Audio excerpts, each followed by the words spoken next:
everyone can access to this file, right? You remember that?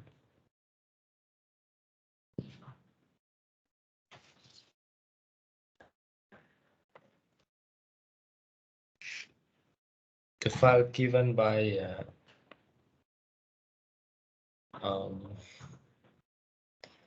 your course lecture.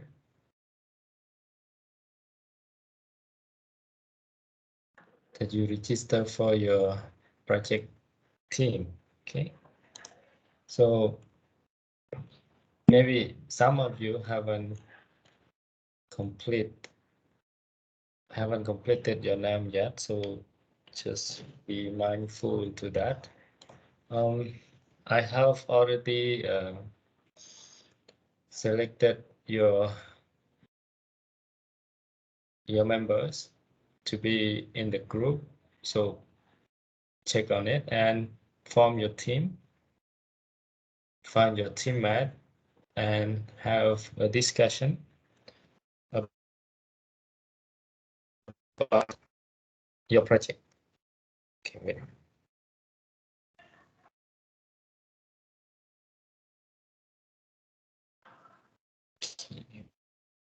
Wait.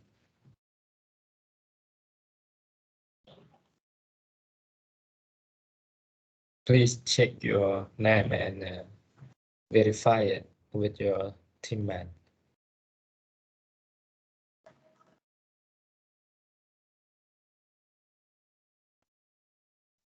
Okay, and if you have anything wrong, you can contact me or lecturer Taura for the solution. Okay, and you can see here, it's okay for one or two of your group member can be absent because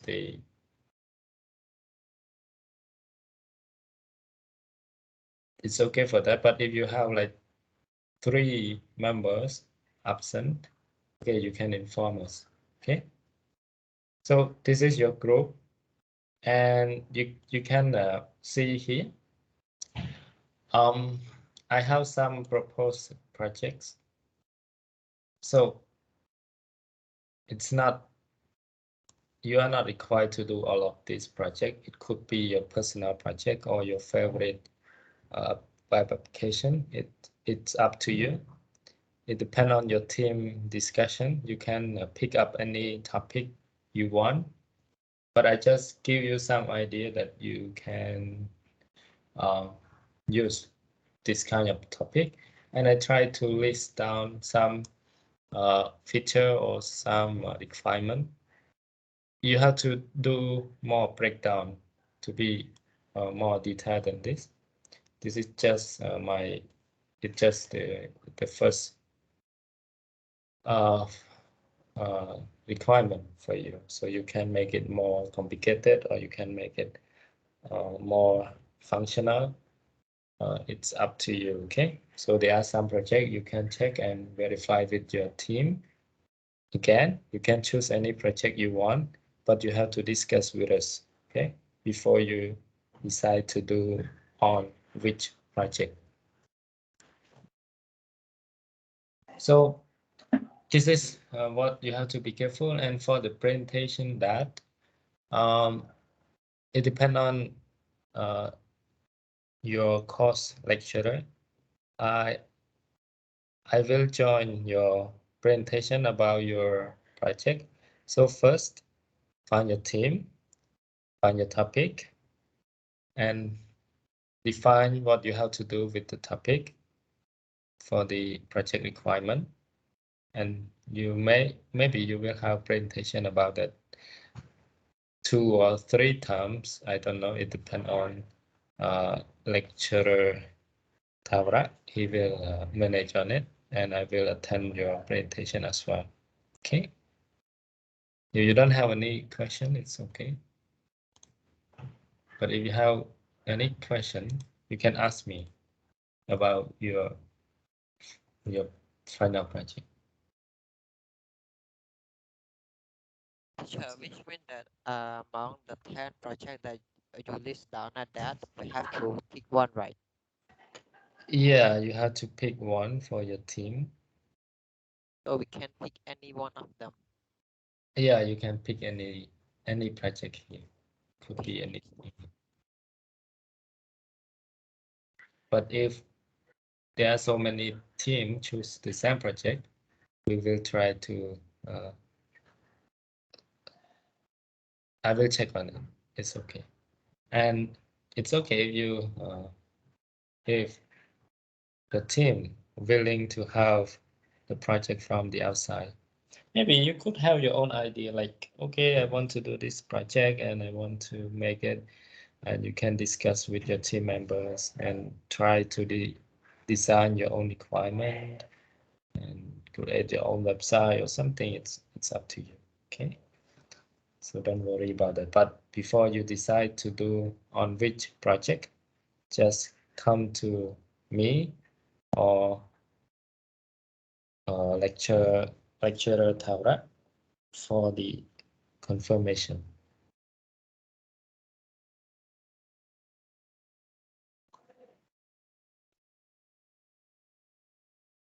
Okay, now get back to our class. Everyone, any question or something related to the previous homework?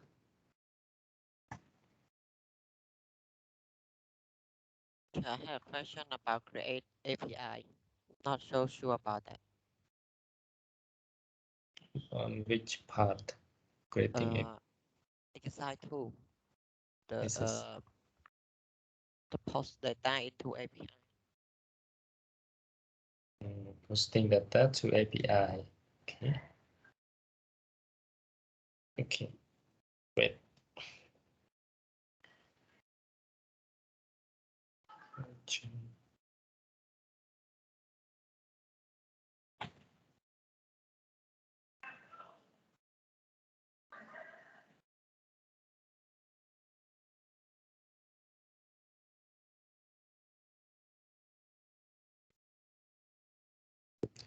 Okay, wait. Forget something.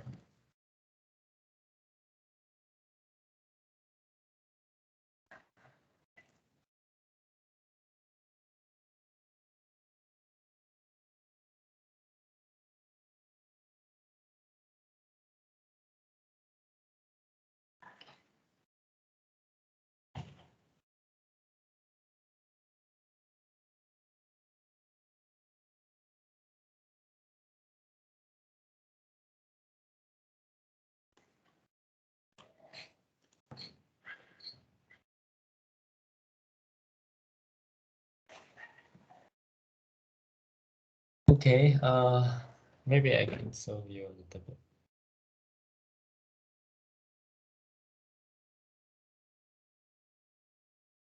Previous homework is the page.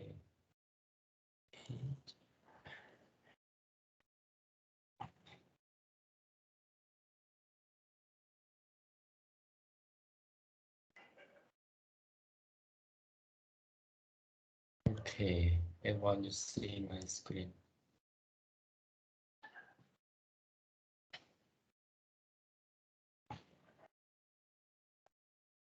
Okay. Um, in your yeah. Okay, in order to create such an API, we have to define the router first. Okay, we have two routers. One is login, and another one is register. So here's where you can get the body. The body is the parameter from your API. So in order to use your API, it could be like this. You define your domain name and slash login the router, and you pass the parameters here. Okay, so you have two parameters. So these two parameters, they will pass through here the body, and then you can get email password. So you use the login function, and the login function we implement it inside the service folder here. So they will pass, they will pass some email password here, and you can get the user from the database here. I created for you. You can just copy and use it. And you log in, you get all the database, and you check whether the users is existed, and check the password, and return the result of the user. So this is the whole process of the API from the previous homework. Is it okay?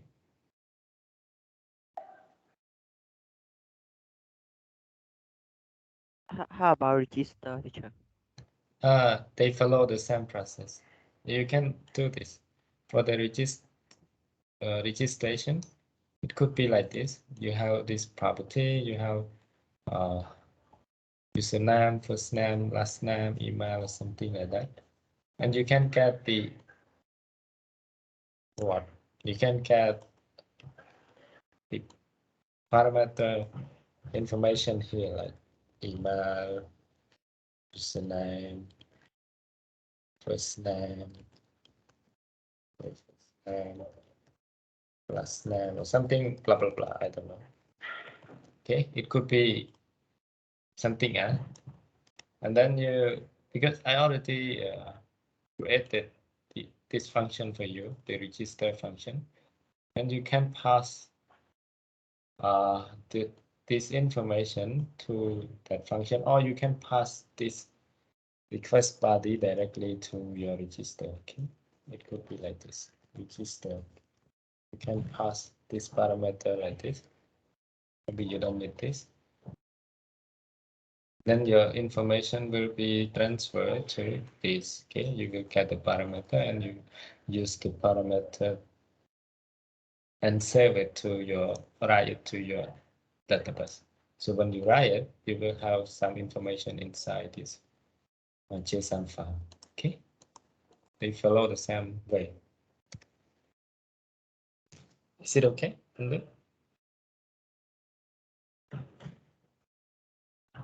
Yes, teacher. Okay. Okay, maybe I will show you more, but not now. Let's move to our TP9 today, and I will show you a little bit more over this. Okay.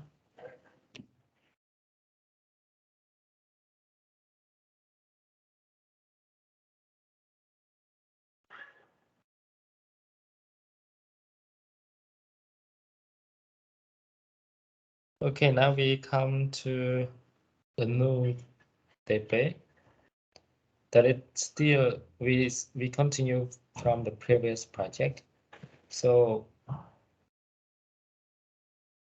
everyone need to understand the previous homework before you come to this project. So be careful.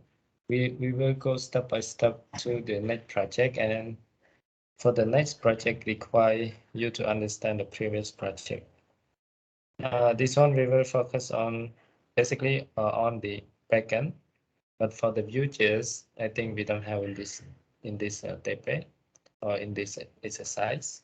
So we will focus on the backend because our backend in the previous work we just make it very basic. So now we will try to implement something else on the backend to make it more useful than before. Okay. So in this homework, we have such the authentication service that we will implement it for some APIs. Okay. So in the first exercise, we will try to replace the database with the user.json. In the previous homework, we store the information in the user.json file, but now we don't use it anymore. We will try to implement such a real database. So the database that we will use is the Mongo, okay, MongoDB, or the Mongo database, or it can be called as the Mongos in the Node.js, okay? So we will try to install the Mongo inside our machine and use it in our project. This is the first exercise. Instead of using the JSON file, okay, we don't use the JSON file anymore to store the user information. So we will use MongoDB, okay?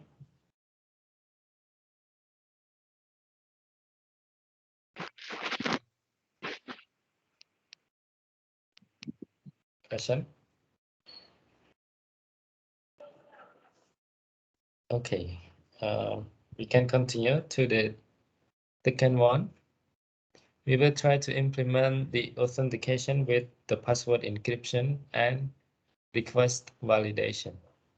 Okay, now we try before. Okay, this is from the previous class. So before the password, we store the password with the plain text. It means with the real password, if they put the password 123, you can see the real password 123 inside this field, inside your database. So it's not a good practice. So we have to encrypt the password in order to prevent if there is someone attack into your database, they don't know the user password. Okay, they can see the password, but it look like this. So they don't know what is it. Okay, so we will try to implement the password encryption. Okay, and another one, it's about the request validation. As you can see, in every request, we have to pass some, some parameter or some data. Example, for login request, actually, you have to pass some information like email or password. But in case you provide only the email without the password, so they will say something like the password is required. Okay, they need the password as well inside the login request. Okay, and also in another request, even you provide such a the email and the password, but let's see how your email look like. You can see test.com. It's not the email format. So when you provide such a wrong format for the email, they will say something like, okay, the email must be a valid email, okay? So because your email is invalid, okay? So this is the homework for the second exercise. So please check on it. One, the password encryption. And another one is the request validation. Okay. The third one. The third one is about uh, the cookie and token. So I think in our first semester we learned about the cookie. Okay. Anyone remember? We learned about the cookie in I don't remember which day, but we use the cookie to store some information. Okay, in the browser. Everyone can tell me what is the cookie and when we use it. Anyone remember? Anyone can answer that?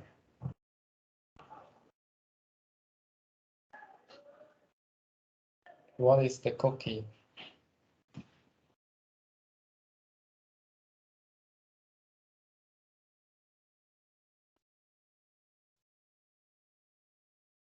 No one remember. Do you remember we used the, okay, how can I explain? We use the cookie to store some information like the user information like email, user ID or something. We use for login. Like if you log into, if you successfully log into the website, and then it will store the cookie into your browser. And when you try to access uh, to the same website, they don't need, you are not required to log in again or to sign in again because you already have, they already have your information inside your browser. Okay, they can access it directly by your, but they can access your information by your cookie. Okay, that is the importance of using cookie. But now we will try to set the cookie information from the server side. Before we set it inside the inside the browser in the front end side. But now we try to set the cookie inside the backend side or the server side. But when they set it in the backend side, the cookie is still stored in the browser. Okay, but we will set the data or the information inside our backend, and some package will try to set the information or remove the information into the browser. Okay, this is what we are going to do. And as you can see, we have to create some new API. Yeah, we already have login, we already have registered. But in case you if you are already sign in case you already sign into your, maybe you already sign in or you already log in, and you try to call this request again, they will say something like you cannot sign in again, or you are already signed in or something like that. And if you try to request another API for the register, they will say, okay, you already logged in, so you cannot register. Example, when you use such Facebook and you log into the home page, okay? If you already log into the home page, you cannot go back to your login page again. You cannot go back to your login page unless you log out or unless you sign out first. Okay, so this is the same thing if you already log in and you cannot log in it again. Okay, we have you have to prevent it. So in order to check whether the user is logged in or not, you can check it by the token or the cookie. What is the token? The token is the encrypted information stored in the cookie. That's called token. So in in other APIs like you want to access the user information by the ID. You cannot access it if you are not signed in. But if you are already signed in, okay, you can access for user information. Or if you are already signed in, okay, you can uh, log out. But if you are not signed in, if you call for the logout API, it will be error or some failed information. Okay. Okay, let's move to the next tutorial. So if you have any questions, you can ask me. Okay. If you don't understand what I explained, you can ask me. Okay. Be careful to understand the homework.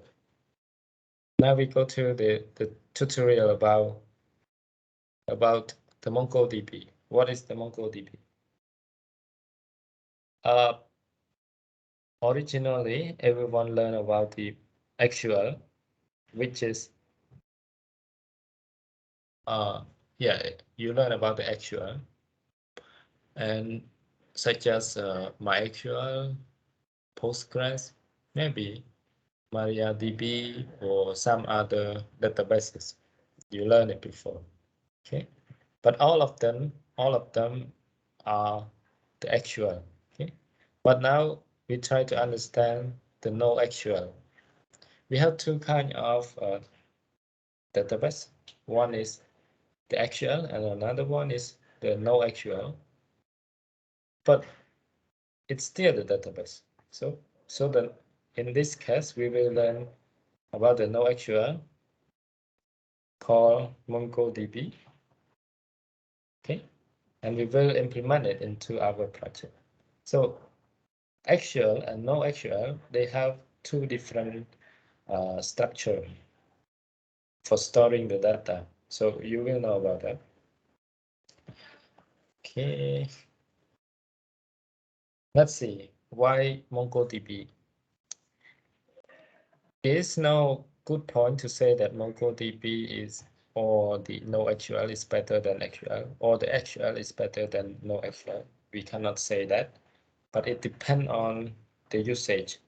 It depends on your requirement, and it depends on your preference or your experiences. Okay, so for the actual, when you store the data, it could be store such a structured data. But for no actual, it is an unstructured data. It means like in the no actual, like MongoDB, if you have such an object like maybe like this, an object, person object, like name, okay, your name, you have what, age, or something like that. Or you have some other property like example like what can I say?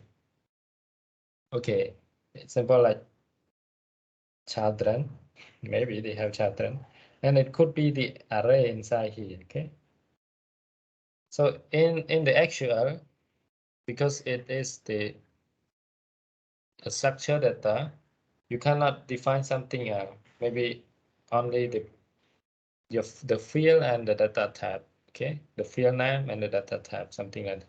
But inside the no actual, it is free to design your data inside your database. You could put any kind of object, any kind of nested object inside your database. Example, you have name, it's such a string, age, such a number, and you have child, you can store such an array or something like that. Or you can put any object inside here or anything inside the database. So it's free for you. It's kind of a key value object that can be stored inside the no actual database. Okay, so for no actual, you can do everything with the no actual. You can create a game, social media, uh, Internet of Things, web, mobile, or in any enterprise, or any kind of document could be used in the no actual. And also in the actual, as you know, you can do the website, mobile, enterprise, or data storing with. If you prefer to store such a complicated query information, you should choose the actual. But if you have such a, you know, actually they can control the data similarly.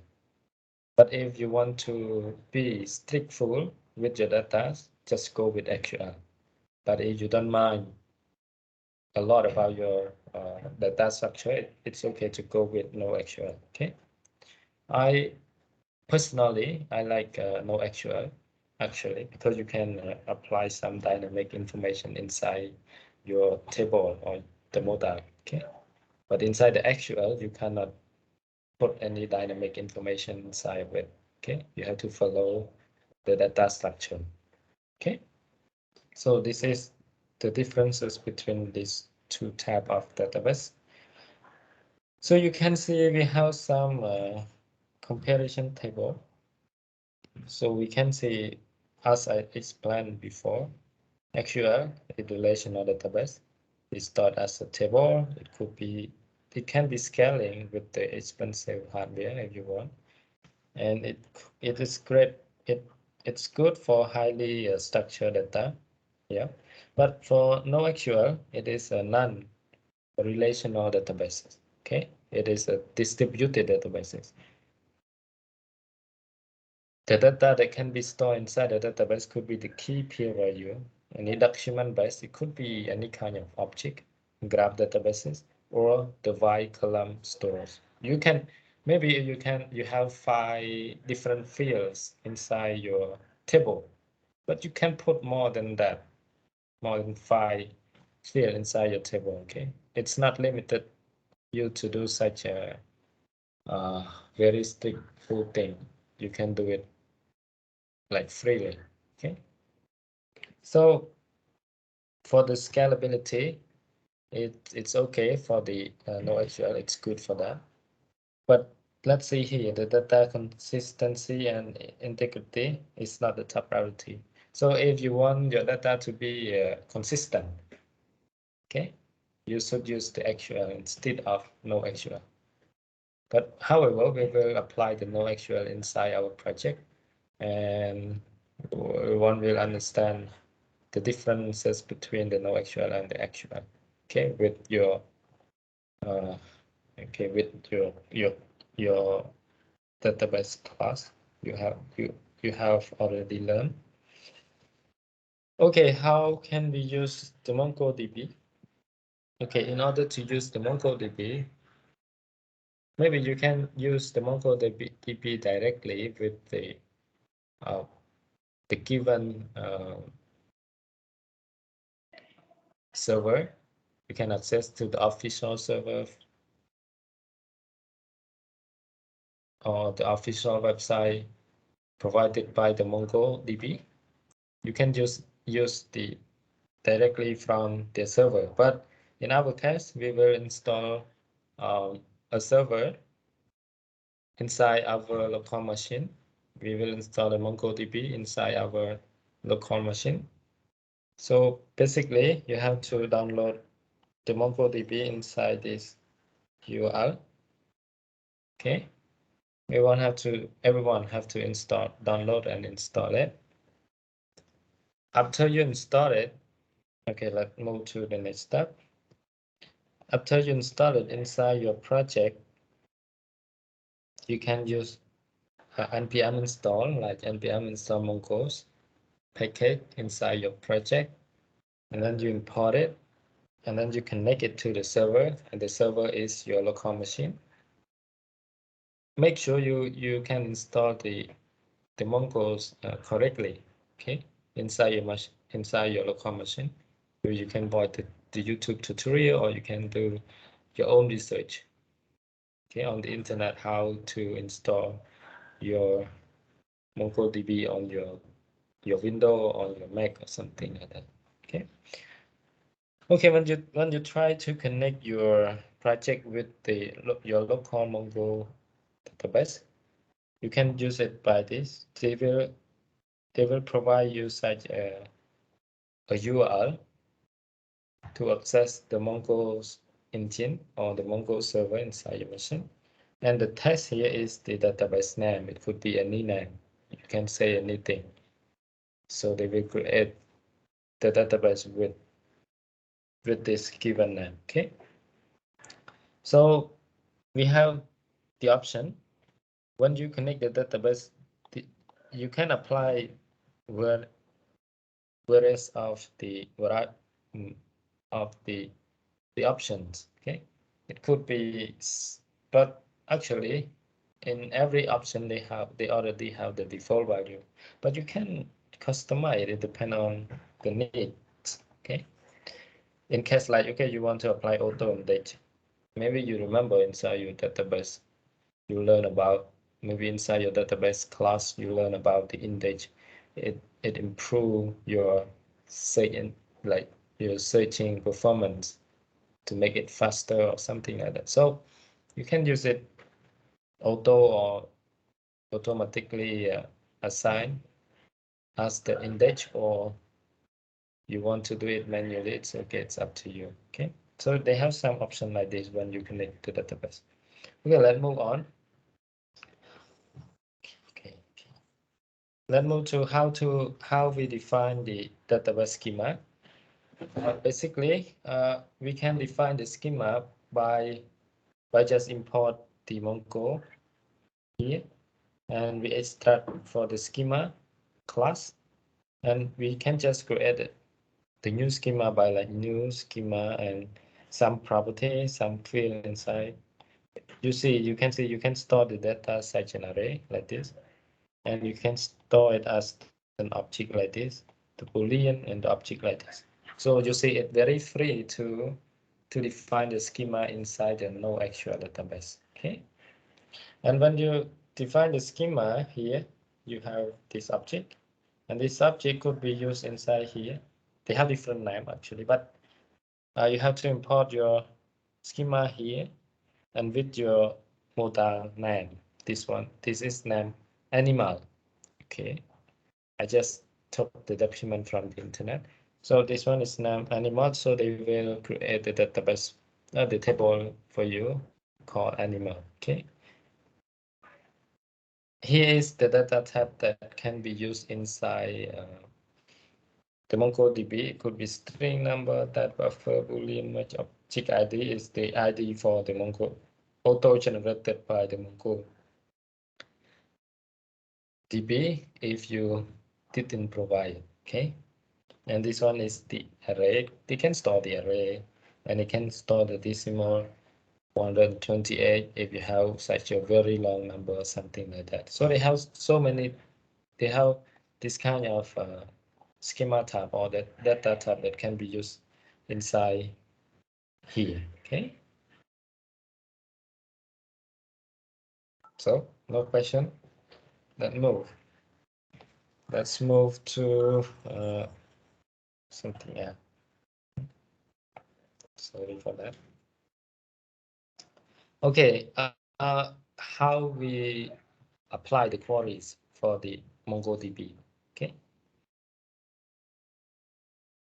in order to define the query, it's okay because you already know how to use the query inside the SQL, so you know the concept of the database. So it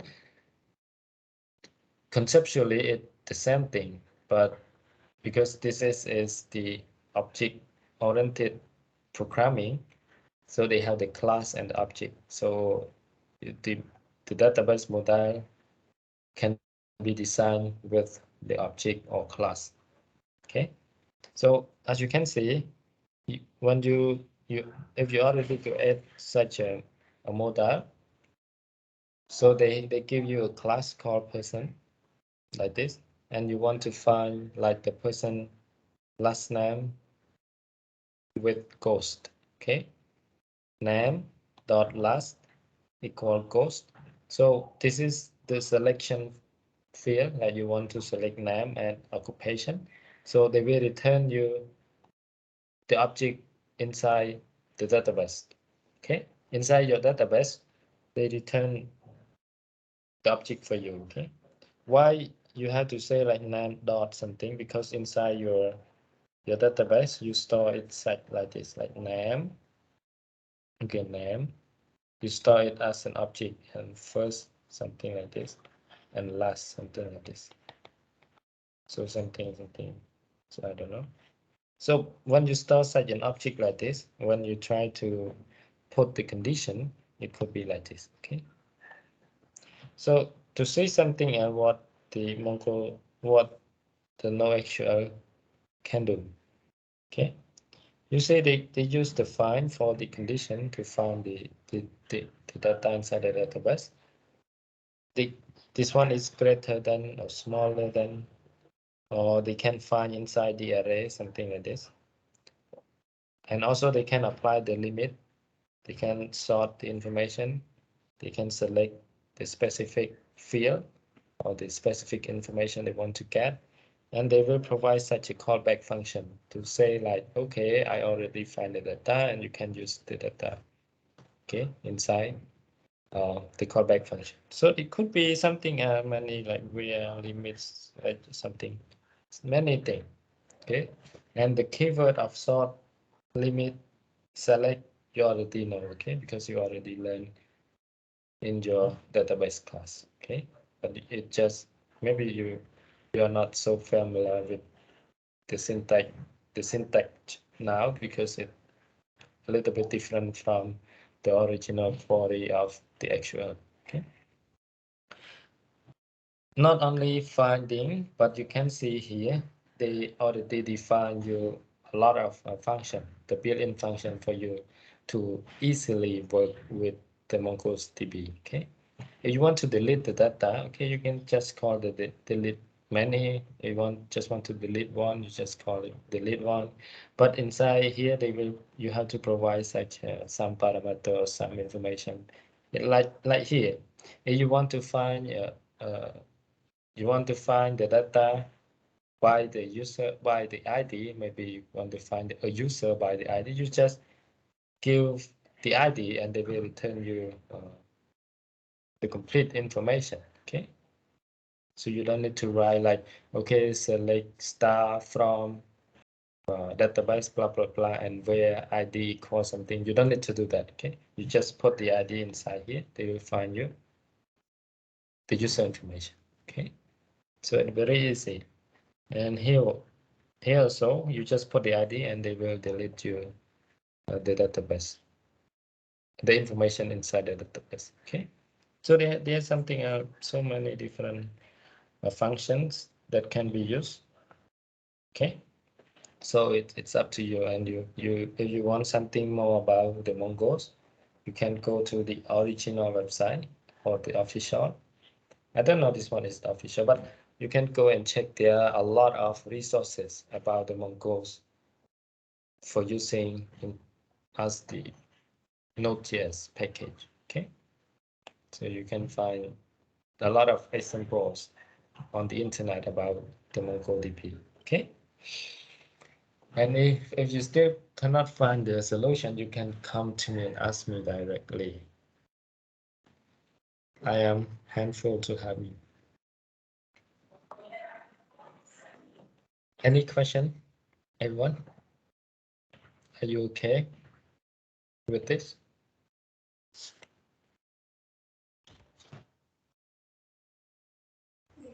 No question, teacher. But when start doing the TP, there's a lot. Okay. Okay, let's see. Now we go to the demo. I will try to guide you something. I hope we have a lot of time to do that. Okay. Let me share my screen first.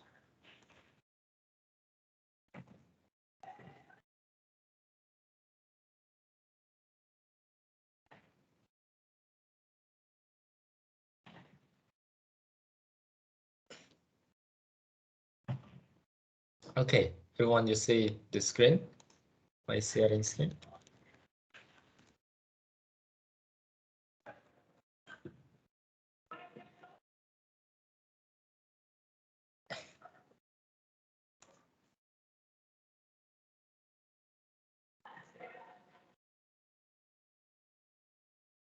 Okay, I will go to, what can I say?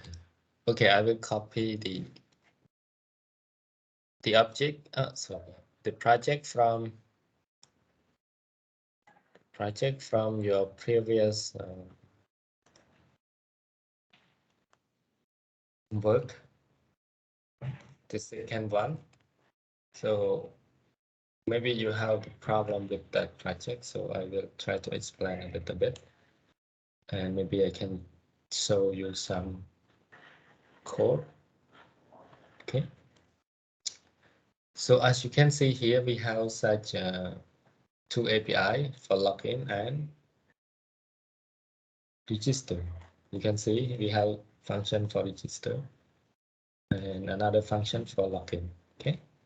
And if you go to the services folder, you can see the implementation of the function. You can see here. First, you read the user and you find if the user is already existed or not. You can return the error, or if the user, you can find the user, you can compare the password and you return the user back. Okay, it means you successfully log in to the website. Easy, right? And for the register, So now for the login, in our project, we don't want to use the database anymore. I deleted because we will use MongoDB instead. So we remove the database here. I remove everything. Okay. Wait. Okay, here we return something like null. Okay. And inside the register, let me remove. Oh, okay, let me explain first. Maybe if you implement such a register function and you pass the parameter information here, you have a lot of information here, okay? So you read the data and you check whether your data, maybe someone already used the email, you can check it. You can say, okay, the email is already used by, or is already taken by someone or something like that. And you have to form, if no one uses it, okay, you have to form an object and create an object and save it to your what your array and write it back to your file, okay, into your user.json, and then just return it back. Okay, that's all for the register.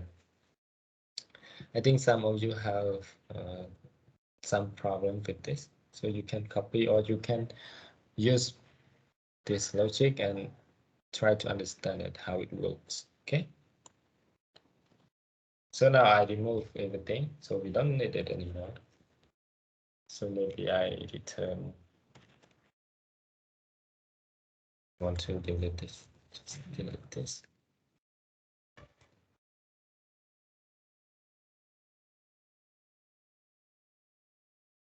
I'll just keep it like this.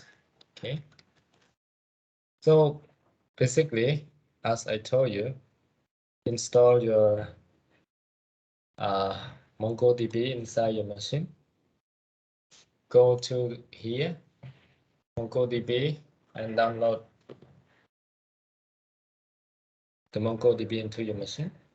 And you will see such a built-in, they will install you what?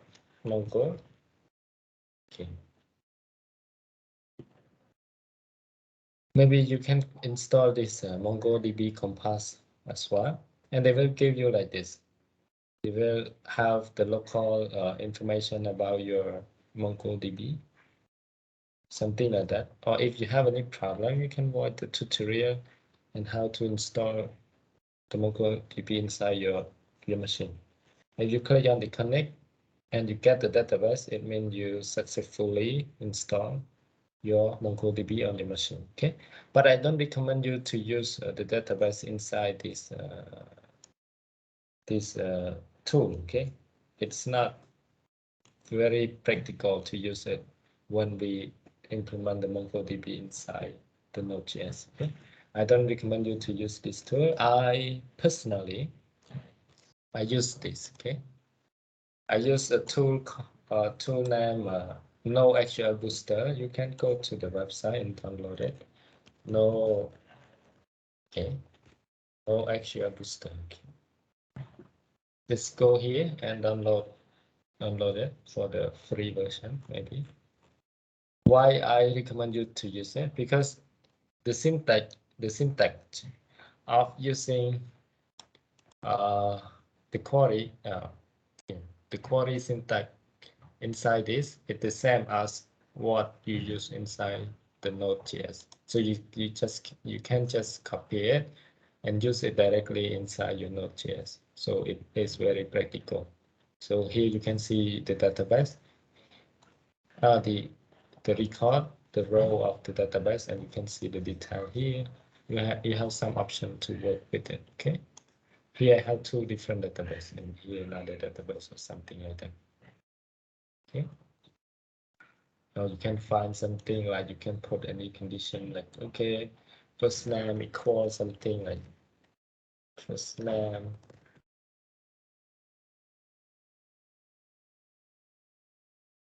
You can tell maybe first name equal to like this. I don't know, and you can run your query and they can find you one. But if you don't have any thing inside the first name, they will find you nothing. Okay, here I recommend you to use this tool. You can download it by yourself. So after the MongoDB installation inside the local machine, so now install your MongoDB inside your project. Basically, I think we don't have a lot of time. Let me copy some source code from my implementation. Okay, let's install the MongoDB.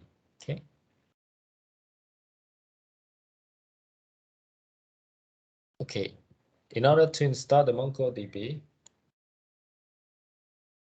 okay, let's say like Mongo's npm. Go to the website and copy the installation command. You can see they have some tutorial here how to use the MongoDB, even how to create the schema for that.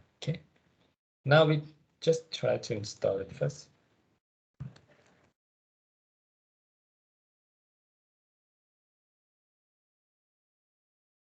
I will say like, okay, I have to install the Mongo inside the project. So they are, let's check in the package. Yeah, they already installed me the Mongo. So how to use it? In order to use the MongoDB, it's very easy. First import the MongoDB here. Import the Mongos here and use it. Maybe you can use it somewhere inside your data file. Let me copy from the internet. You just you already imported. Here's what you can do is to connect it into your local machine. So you have the local machine, and let's check what is the port number for your local Mongo. So you can see it here. Inside this, they say like 27017. That is the port number. So you have to use the same thing.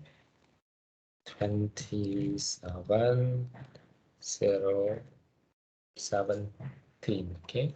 And what is the database name? It could be any name. You can say example DB. But if you go to check inside my local database, you can see example DB. I have to delete it. If you don't believe me, just delete it. So we define a new name. They will create it for you. When you connect it and you try to insert the data into the database, they will be automatically created for you. So I don't want, anyway, I don't like such a very messy code. I don't want you to code such a very messy stuff inside the same file. So let's do something. Let's create another folder called config. Any folder, it's up to you. And the config, I have another file called db. dbgs, and I will use I think we don't have a lot of time. Let me copy it here. So what we can see is you import the MongoDB and you create the module export to export the function here. You try to export the function here, but we do the same thing. You use the Mongo, connect to your local database, and you can provide some options. It's up to you. And remember, we apply it inside the try catch. So when you have the error inside here, they will catch the error and then bring you out the error. But if they don't have the error, they will say like, okay, the MongoDB is connected to your server. So this is what we can do. So when we already have this database definition, so just use it now. So how to import it? So we don't need it anymore. So we connect the database here. Make the Mongo here. Okay, so just require first the part of your database, then this path database. Okay, something like this. But you have to remember that the exported function is the exported data is the function, not the variable. So in order to use the function, it could be, you can say like that, or you can like, okay, this function and like that. You can do like that, or you can say like function, something like this. Maybe it's okay to do. I think it's okay to do like that. But we just want to make a shortcut, okay? We just do it like this, okay? So here you can pass the parameter into your function. So it is the shortcut. So now let's try to run our project. So I say npm install. Okay. We say like npm start. Okay, you will see something here. They say, okay, your app available on this port and your MongoDB connected is connected. Okay, if you check here, it means that they already run through this function. Okay, and the database is connected to the server, our local server, not any server. So let's move on. Now we already have the database, and another thing is to define the model to create a table for the database.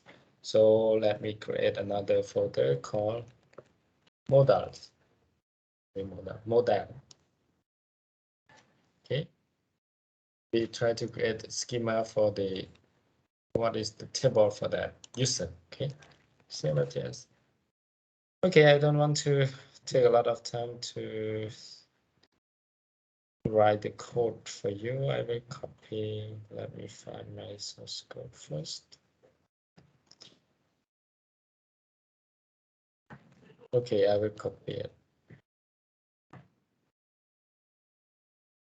Yeah, and I will explain you how it works. We just import the Mongo and we use the Mongo's dot schema. So we have to define the schema. Okay, they have the username. The username must be unique. They have first name, last name, email. The email also must be unique. The password, okay?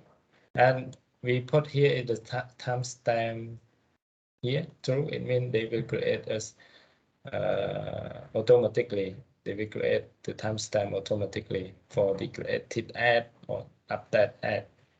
The tab of that. Okay, that tab is the timing for when we create insert the data into the table. They will generate the timestamp for us. Okay, and you will create the schema for the model or the table name users. Okay, and you export the user to be used by someone else. Okay, by some in another file. Okay, so now we have the schema here. We don't need to do anything, so we can just use it directly. Okay, inside our register. Okay, so now let's use our model, the user model inside here.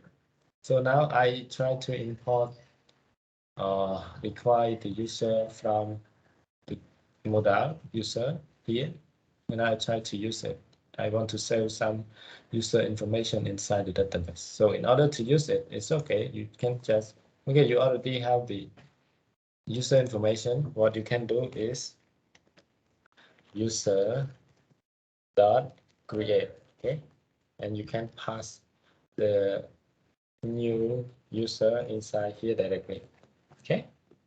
So they will create the user for you. You can just do that. But if you check the create function, they will return such a promise object. Okay, could be any. They return a promise object. If they return a promise object, you can say like dot done, something like that. But I don't want to do that. I don't want to be complicated. Just like wait. Okay. when I apply the weight, inside this function must be the async function. If register is the async function, in the router also must be the await here. If this function use await, this one must be async. Okay. You have to follow the rule. So now when they call the register function, they will create a new user, and the new user will be saved into the database. Let's try. Okay, let's try. Now let's click on this. Okay, we don't have the repeat password. Okay, we don't care even they have it or not. Let's try save. Okay, now they save the information into the database. Okay, I think here I should say like created user. Okay, it should return something else. It should return the data from the database. Okay, so now let me refresh my local machine. You see they have a new database here and the user is like this. Okay, now let me make sure on it. Let me delete it and I send the request again, and let me see here. Okay, you can see here's a new object or a new document that we just created inside this database. Okay, so now we have the user information inside the register. Okay, we just register into the database. So I think I'm done with it, but you have to check first. You have before you, if you want, if they try to register with the same email, you have to check whether the email is, if the email existed. Okay, you can, the email is already existed. Okay, if the email is already existed, you can throw the error like I did before. Okay, but if it is a new email or the new username, okay, you can create a new user for that. Okay, and go to the login function. I don't do it. You have to do it by yourself. One, check if the user is existed. Another one, compare the password. Okay. Okay. You have to do this. And how can you check if the user, how can you select the user? It's okay. You can just import the user model here and just say find. Okay. Find what? The email. What? Email is something like blah, blah, blah. Okay. Something like this. Okay. So they will return you a user. If they have a user, it's okay. You can use the user to use the password to compare with the store password. Okay. Okay, I think that's all. You can do it by yourself. I don't want to go through that for the login function. So now we finished the first exercise. Let's move to the second one. The second one is about the password encryption and the request validation. So in order to use the password encryption, I have some packages to introduce you. Okay, one is the bcrypt.js, no, bcrypt.js. Inside this package, you can see here. When you just install it, okay, just copy this one and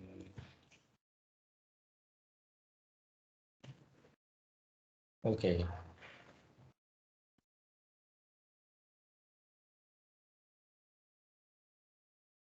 Okay, you can just install it into your package, into your here, they install it. So you have this package for the password encryption. So now let's see how we use it. In order to use this module, you don't need, here you have to to do what? First, import your module and generate a salt variable. They call it a salt, and the salt can be used inside the hash function, and the hash function is the encrypted password. Okay, so here is the real password. When you put like 123 or pwd or I love you or any kind of password here, they will be encrypted to a hash that we call it like encrypted password, so we don't understand it. So you have such an encrypted password and you save it into your database. Okay, don't save a plain password. You have to save the encrypted password into your database. Okay, here the hash. Why we use the salt? The salt is very important in case you have the same input into. If you don't provide the salt, the hash will be the same if you have the same inputs. Okay, but if you have the salt variable, even you provide the same input, they will produce you different output for the hash. Okay, it would be very useful in case the hacker want to attack your, they want to random your password, they cannot get it. Okay, because you provide the salt information into that. Okay, another one, in order to check whether the given password and the password that's stored in the database is match or not. Okay, you just say like decrypt dot compare as in like that, and you provide your password, yeah, the user password, and with the hash from the database. Okay, this one you store to your database. Now you use it to check with the real password, and they will return true or false. It depends on it is match or not. Okay, so another one, if they provide such a wrong token or wrong password, if we say like, okay, it's false, so you can say the password is not, the password is incorrect. Okay, okay, I think that's all for the password encryption. So you can use all of this function inside where, inside the, okay, inside the register, you have to modify the password and you have to encrypt it here. Okay, here is the password encryption. Okay, okay, something like that. You have to write the password encryption and save the hash instead of saving the password. Okay, so and another one is use this. Okay, use this one to compare the password inside here. Okay, you compare with the hash in the database. You have to check the user first and you check the hash and compare it here if it is correct.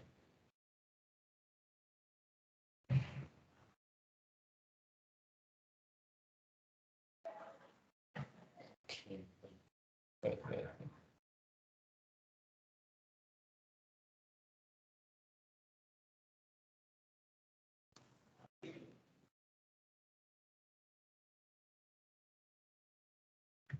Okay, you can see here, you can use it to compare the password, whether they can log in successfully. Okay, you can do it by yourself. I don't know.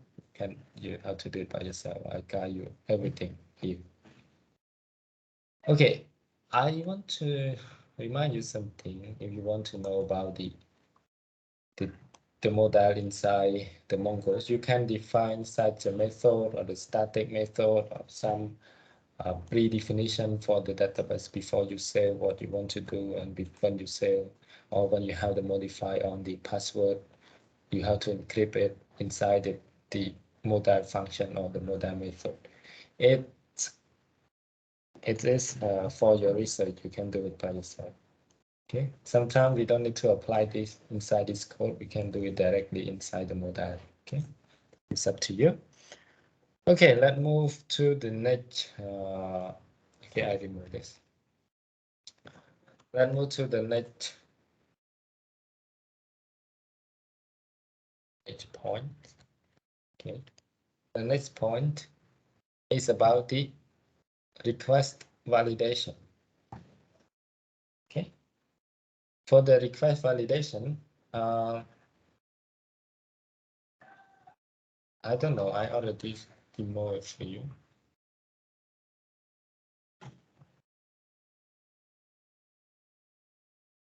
How to implement the request validation inside our project. There are so many possible ways to do such a the validation. I will provide you some packages to do that. In the Express.js, they have another package called like Express Validator. Okay, you can install the module by this. Okay, example, you have this request for the user. You have this request that they provide username and password. Okay, but if you use this package, in order to use it for the validation, you can see here inside in every every validation they use it with they use it as the middleware function. Maybe you already know. I already explained what is the middleware function. You see, they check they expect to receive the username and the password. Okay, the username they check it is the format of the email format. Okay, and the password it must be bigger than 5. Okay, so when they provide such a wrong information or something beside this requirement, there will be error. Okay, they will say invalid value or something like that. Okay, so this is the validation inside the Express validator, because we use the Express for our APIs. So it's okay. You can use the Express validator to validate every parameter inside your request. Okay. Here there are something and you can check how you can implement it. They teach you how to define a schema for it. Okay. But as you know, we know how to use this Express validator. It's good for using it inside your Express JS. But if you try to learn with another framework, I think you have to modify or you have to custom a lot of things in order to use the validators for that. So I have another validation tool for you. We call it Joy. The Joy here. Okay, it's not so clear.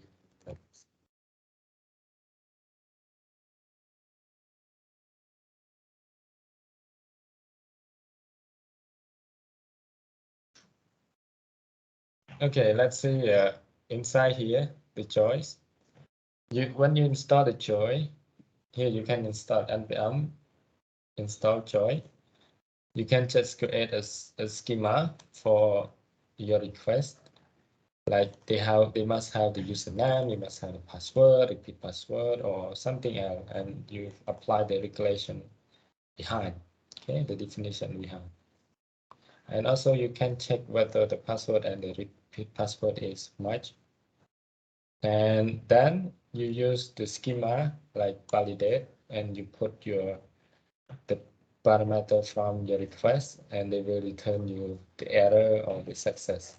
Okay, So they have such a lot of information to define this validation. Okay, in order to perform this validation, you have to define the schema. So why I recommend you to use this, because it is a third-party library.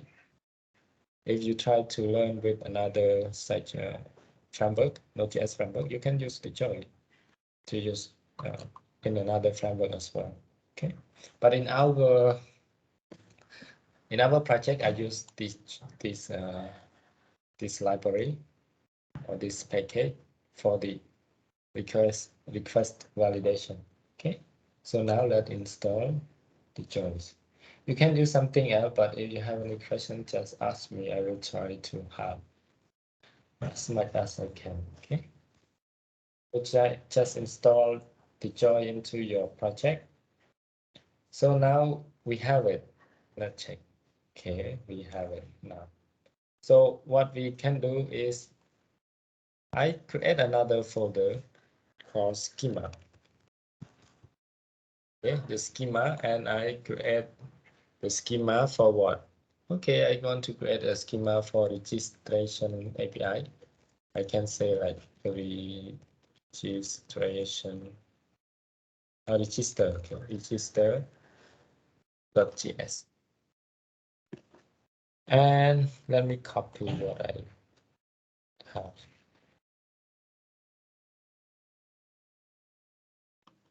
Okay. I just copied it. First, you have to import your choice from the package from the node module and use it. Okay, it will export as an object for you. Like you have to detect the username, you have to validate the first name, last name, password, and repeat password or name, something like this. Okay, and the email they accept only to the subdomain name like .com and .net, something like that. You can modify it. Okay, so now we have this. So we will have many different schema. So because I just want to prevent the uh, complication of the source code, I just create index.js.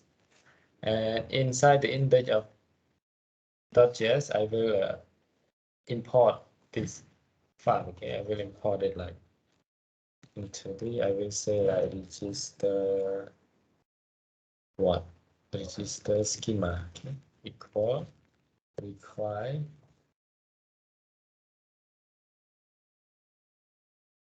register, and I will export continuously export as an object, which is the latest. Okay?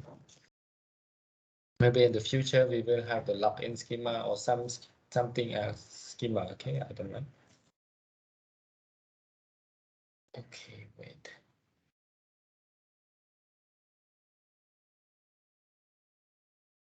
Okay, now we have the schema here. So we try to use the schema. Okay, inside the schema you can use like maybe here register schema.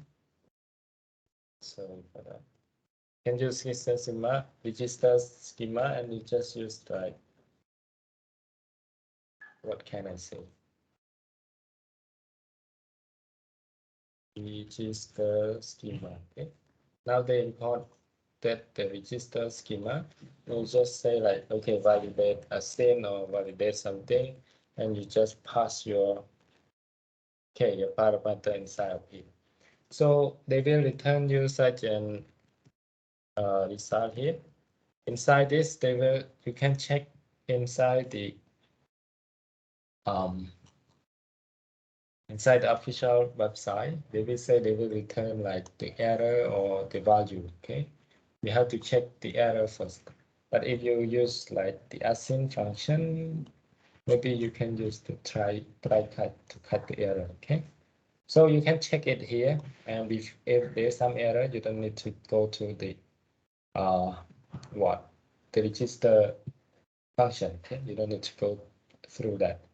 But I don't want you to do this. I want you to implement it such an what? As the middleware function, okay? You know the middleware function. If you fail in one middleware function and you don't call the next function, they cannot go to the next function, okay? So it is a good idea to implement our validation, request validation, okay? So I create another folder called middle, middle, middleware, okay? I will create a function called middleware. Oh, sorry, a folder called middleware, and I will create a file for the joy validation. Okay, .js.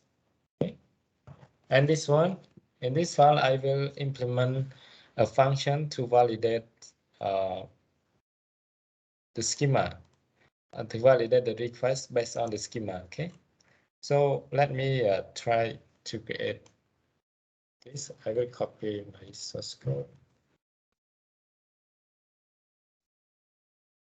Here is the, okay, here is the function. It is the one, the middleware function, and I have to return something here. Okay, why the return function has some kind of request and restness? Because it is the, I want to return it as the middleware function. As you know, the middleware function, we have the input, request, rest, and next. Okay, if they successfully call the next, it means that there is no error inside the request. Okay, so now when they put the schema, we will validate the schema inside the try catch here, and if they have the error, they will return the error. But if they successfully go through this, it means they can come to the next function. You can put the next inside here or outside, up to you. Make sure they don't go to the error. Okay, so what we can do is we just call the joy validation function and use it inside our router, okay? Because we want to implement it as the, okay, let me say, okay. I want to implement it as what?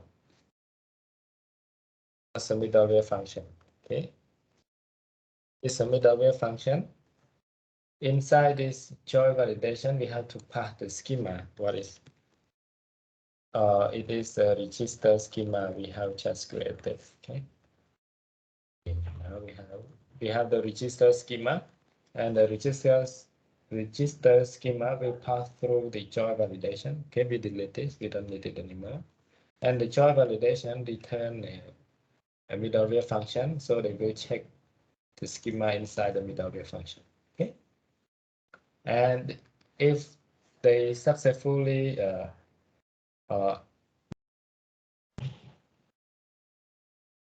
what if they successfully go through the schema validation, they will come directly to the next middleware. Okay, but if they fail here, they don't come here. Okay, so it is a good sign, a good way for us to implement the middleware function for the validation. Okay, so this one for the register, and also you can implement another one, and then another schema, sorry, another schema here. You can implement for the login, like email and password inside the login request. Okay, so I don't want to go through the login. You have to do it by yourself. Okay, and now I finished the second homework, or the second exercise. Let's move to the third one. The third one is about the cookie and token. Okay, I want you to implement the cookie and token inside the what? Inside the middleware function as well. Okay, maybe you have to check in every request. You have to check the cookie first. Okay, before you allow them to go through to another process. Okay, So in order to use the cookie or the token, I will introduce you some packages like express session. Why we use the express session? Express session allow you to set or to define the value for the cookie inside your browser. As you can see inside our browser, there here they store the cookie information. Okay, or you can check it here. Go to the inspect element and go to the application and see the cookie here. Okay? So in some website they have some cookie or some token here. Okay, you can see the value here.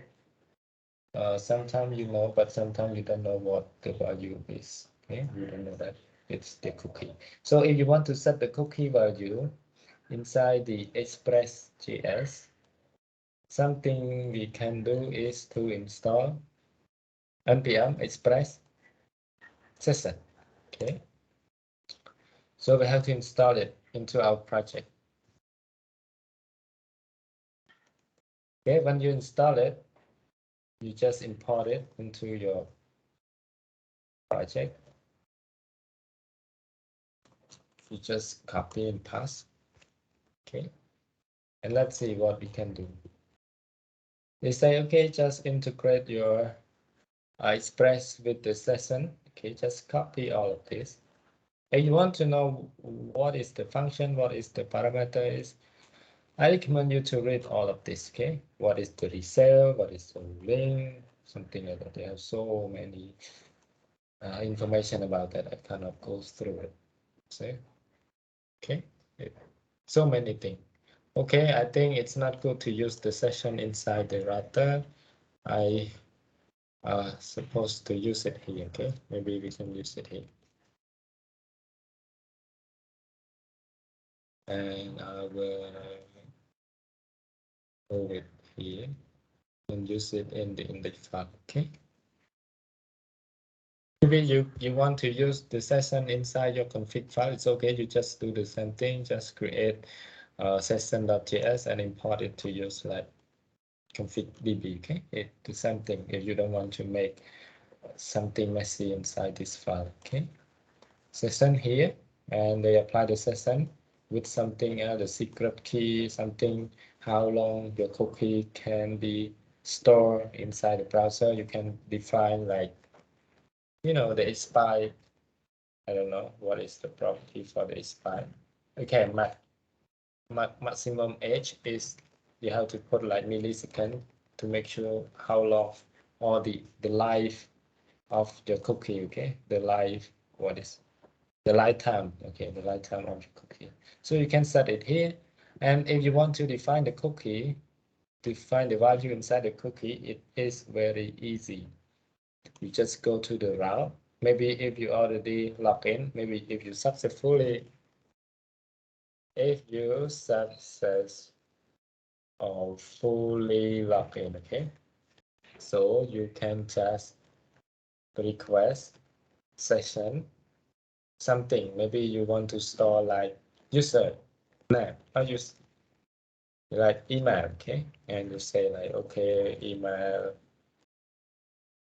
at gmail.com, something like that. So they will store you a cookie that store this information inside your, when you successfully log in, they will store the information inside your browser here. You will see something here. Okay, but in this case, because we don't want to what can I say, we don't want to use the front end, we don't have the front end yet, so we will check it here. You can see something inside here, the cookie. If you send the login request and it is successfully saved into your uh, set, if it is successfully set the cookie information, and you will see it here, the information will be listed here. Okay, okay, now we set the information, but this one is the real information, the real email. So we don't want someone to see the real email inside this one. We will convert it as the token. because token is the encrypted information for the cookie. So I just want to introduce you another package called JSON Web Token. Okay, JSON Web Token is to convert your object or your variable to the token, to an encrypted information. Okay, just install it. npm install. Use the require. Okay, I will show you. First, you have to install the package first, and then use this function. Okay, okay, this one you put it at the top. Okay, and you have to create a token based on here. Maybe you can do like this. Okay, you can do like this, and you put it here. Here is your my secret. They will use the secret string here. You can say anything, maybe your password, something, your secret key. They will use this secret key to encrypt your data, and they will create such a token, and the token will be stored inside the the cookie. Okay, you can say like JWT. Okay, so here's your token variable. They will store as the what? Okay, as the information inside the cookie.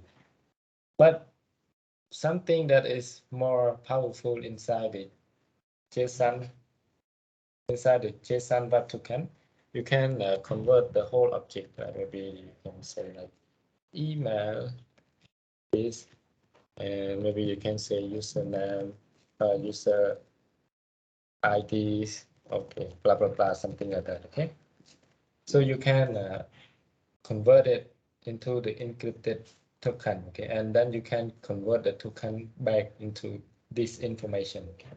Maybe you can see inside this, they have the way to encrypt, to check your token information. Okay, to what? To decrypt, to decode, or something like that. Okay? I don't know, but you have to check it. I already did it, but I want you to do it and do your own research based on this. So I don't want you to implement inside this space. You have to create another middleware for authentication like this, and you implement the middleware function here and import it to use inside this. Okay, you have to call it before. For example, you have to call it before this. Okay, like okay, authentication, register, something like that, maybe. So they will check you whether you okay, this one, if you access the register router, it must be, you must be signed out. Okay, okay, this one is what you can say, this is unauthorized, something like that. You can say like that. Okay, you can choose like this. So when they request the register, they must be unauthorized. Okay, okay, let me give you a demo. I think I forgot to give you a demo for my project. Let me go to this one. Okay, start. Okay.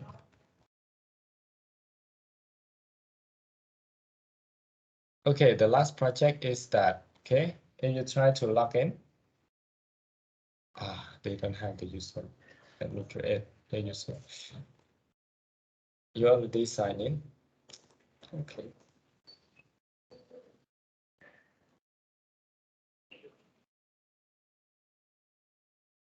Okay, I think the email is like this. I will change the email here. Oh, okay. Sign out.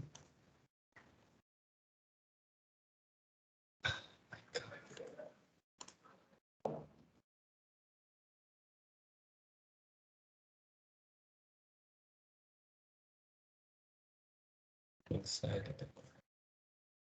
Let me delete the information first.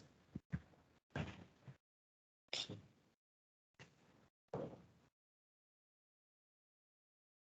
I think they have a conflict information here. Let me go to the register. Okay. Let me go to my previous request.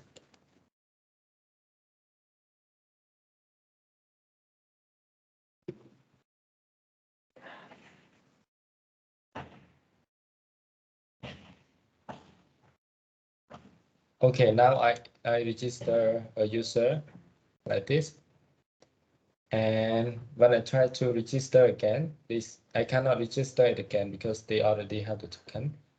Maybe if you're inside the Facebook page and you already register, and you are in the home page, and you cannot go to register page again unless you click log out, something like this.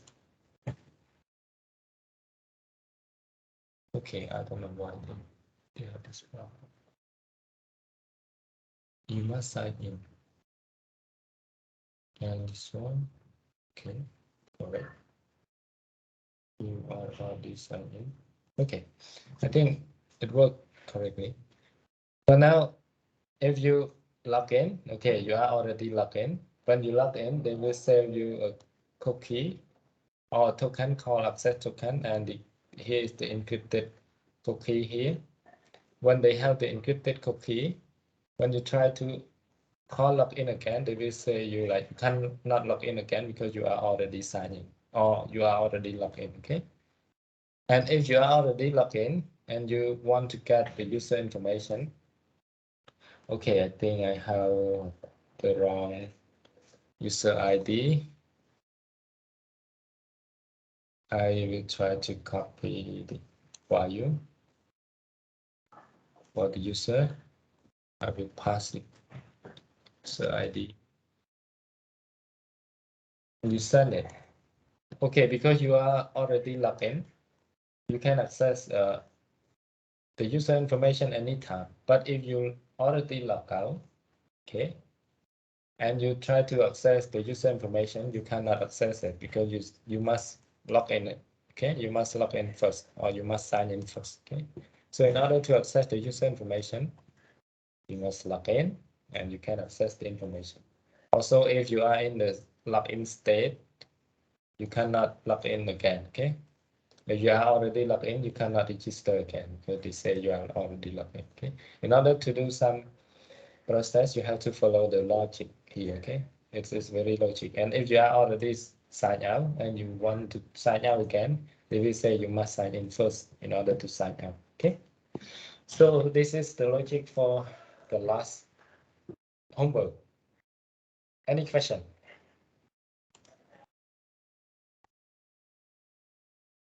Everyone? Any question?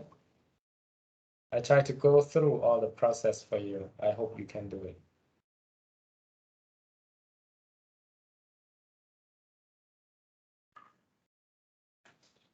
Are you okay? Student.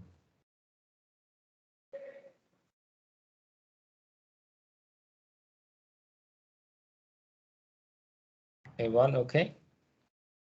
Arthur, are you okay? Arthur, are you here? Okay, everyone is so silent. Yes, sorry. Yes, fine. Okay, Bye. are you okay with the class? Yeah. No problem. Okay, good. And anyone else? Good. And you can take it and do it by yourself. If you have any problem, you can ask me directly. Okay, like previously, okay, you asked me through the Telegram or something. I will try to respond as soon as I can. Okay. Okay, I think it's time up now. I think everyone want to leave. So let's see you later and good luck for you to take pay. Okay, I hope you can do it. Okay. Okay. Bye bye everyone. See you later. Goodbye, teacher. Okay. Okay, see you.